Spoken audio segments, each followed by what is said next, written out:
राजस्थान के उदयपुर में पिछले कुछ दिनों से संक्रमित की संख्या बढ़ती जा रही है, जिसकी वजह से शहर में जगह-जगह पर मिनी कंटेनमेंट जोन बनाए गए। लेकिन संक्रमित का ग्राफ बढ़ता जा रहा है। अगर शहरवासियों ने कोरोना गाइडलाइन की पालना नहीं की, तो स्थिति लॉकडाउन की तरफ बढ़ जाएगी। ऐसे में जिला प्रशासन को मजबूरन लॉकडाउन घोषित करना पड़ सकता है। उदयपुर के मुख्य चिकित्सा एवं स्वास्थ्य अधिकारी डॉक्टर दिनेश खराड़ी ने बताया कि शहर वासियों की लापरवाही भारी पड़ सकती है। सर, आज की क्या स्थिति है? पिछले कितने ही दिनों से उदयपुर शहर में और उदयपुर जिले में कोरोना के केसेस बढ़ते जा रहे हैं और उसका 80% पॉजिटिव केसेस उदयपुर शहर और एडजेसेंट एरिया में आ रहे हैं। उदयपुर शहर में अभी पॉजिटिविटी बहुत ज़्यादा है और मैं आपके माध्यम से बार बार ये निवेदन करूँगा कि इससे बचें ताकि कोरोना के संक्रमण से हम रोकथाम कर सके, क्योंकि हम अवेयर नहीं है अभी। और जिस तरह से बार बार कलेक्टर साहब के द्वारा, राज्य सरकार के द्वारा, चिकित्सा विभाग के द्वारा अपील की जा रही थी और हमारे जो कम पॉजिटिव थे, जो लोग एसिम्टोमेटिक थे मार्केट में, उन्होंने फैलाना चालू किया। अगर 5 जने 25 को फैला रहे हैं तो 25 पॉजिटिव हो गए। फिर 25 अगर 125 को फैला रहे हैं तो 125 पॉजिटिव हो गए। 125 कितने फैलाएंगे? तो इसी तरह से संक्रमण फैला है। मैं शुरू से एक ही अपील कर रहा हूं कि हमारा हर व्यक्ति, हर नागरिक, हर बच्चा से हर जो भी हमारा वृद्ध व्यक्ति है वो यूं समझे कि मेरे सामने, मेरे टच में आने वाला व्यक्ति पॉजिटिव है, चाहे वो सिम्टोमेटिक हो चाहे सिम्टोमेटिक नहीं हो। तो उससे मैं कैसे बचूं?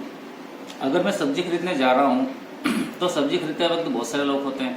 अगर मैं कोई मार्केट में सामान लेने जा रहा हूं तो मैं खुद मास्क पहनूं और सामने वालों को टोकूं कि किस तरह से मास्क तेरे को पहनना है और रोको टोको अभियान से, और कोशिश करें हम अनावश्यक भीड़ का हिस्सा नहीं बने। अभी भी हमको संभलने की जरूरत है। अगर मैं हॉस्पिटल बेड की बात करूं तो हमारे उदयपुर जिले में गवर्नमेंट और प्राइवेट मिला के 2063 बेड हैं, उसमें से 923 भर चुके हैं। 44% ऑक्यूपेंसी हो चुकी है। ऑक्सीजन बेड 711 में से 387 भर चुके हैं और आईसीयू बेड जिसपे वेंटिलेटर नहीं है 140 में से 119 भर चुके हैं और आईसीयू बेड जिसपे वेंटिलेटर है 217 में से 126 भर चुके हैं। अगर हम परसेंटेज देखें तो टोटल बेड का 44%, ऑक्सीजन के बेड 54 भर चुके हैं, आईसीयू जिसपे वेंटिलेटर नहीं है 85 भर चुके हैं और वेंटिलेटर 58 भर चुके हैं। जो आईसीयू और O2 बेड है इनके परसेंटेज ज्यादा है। तो हमको संक्रमण को फैलने से रोकना ही होगा, क्योंकि जितने भी संक्रमण पॉजिटिव आते हैं उसका परसेंटेज 10 से 14% लोग सिम्टोमेटिक होकर हॉस्पिटल जाते हैं। एक मैं आपके माध्यम से बताना चाहूंगा, अगर मैं कोरोना संक्रमित हूं, बहुत सारे लोगों को ये शक रहता है मुझे क्या करना है क्या नहीं करना है। अगर मुझे हल्का फुल्का फीवर है और सर्दी जुकाम है और बॉडी एक है, ठीक है, जो हॉस्पिटल से दवाई मिल रही है वो ले ले।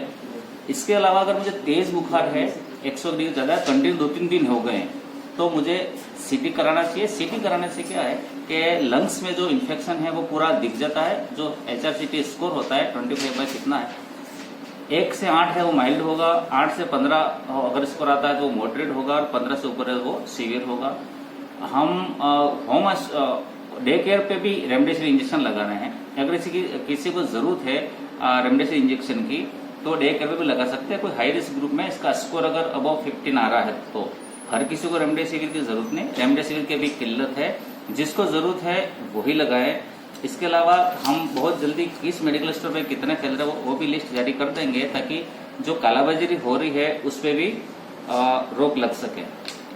सर, होम आइसोलेशन किस तरह की रहेगी? होम आइसोलेशन जो पेशेंट एसिम्टोमेटिक है, जो माइल्ड सिम्टोमेटिक है, उनको घर पे रोकना है। जिसको हल्का फुल्का फीवर है, हल्का सर्दी जुकाम है, हल्का बॉडी एक है, इनको घर पे रुकना है। अगर वो पल्स ऑक्सीमीटर खरीद कर रख ले, पल्स ऑक्सीमीटर से अपना सेचुरेशन नापते रहे। अगर वो 95 से ऊपर है तो घबराने की जरूरत नहीं है और अपने आप को एक अलग रूम में आइसोलेट करें। घर वालों से 6 फीट की दूरी मेंटेन करते हुए मिले और मास्क का प्रयोग करें। घर वाले भी उसको खाना दूर से दे दे, मास्क लगा के दे दें।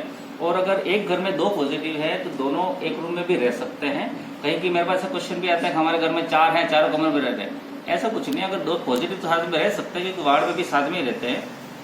और अगर किसी भी कंडीशन में, किसी भी स्थिति में अगर आपको सांस में तकलीफ है, आपका सिचुएशन डाउन होता है, आपको नॉन स्टॉप बुखार आता है, तो 24/7 हमारी रैपिड रेस्पॉन्स टीम काम करती है। वो रात को भी, सुबह भी 4 बजे, 5 बजे, 1 बजे उसको शिफ्ट कर लेते हैं। और अगर आप प्राइवेट में एडमिट हो गए हो और आपको अगर गवर्नमेंट में जाना है तो भी हमारे एम्बुलेंस लाके गवर्नमेंट में एडमिट करा रही है। हमारे गवर्नमेंट के जो ईएसआई में बेड अगर भर जाते हैं तो हम सेक्टर 6 में रख रहे हैं, फिर एमबीजीएस में रख रहे हैं। किसी भी सूरत में गवर्नमेंट की तरफ से ये जवाब नहीं मिलेगा कि हमारे बेड भर चुके हैं, हम एडमिट नहीं करेंगे। हमारी व्यवस्था है, हम अगर जरूरत पड़ेगी तो बढ़ाते जाएंगे।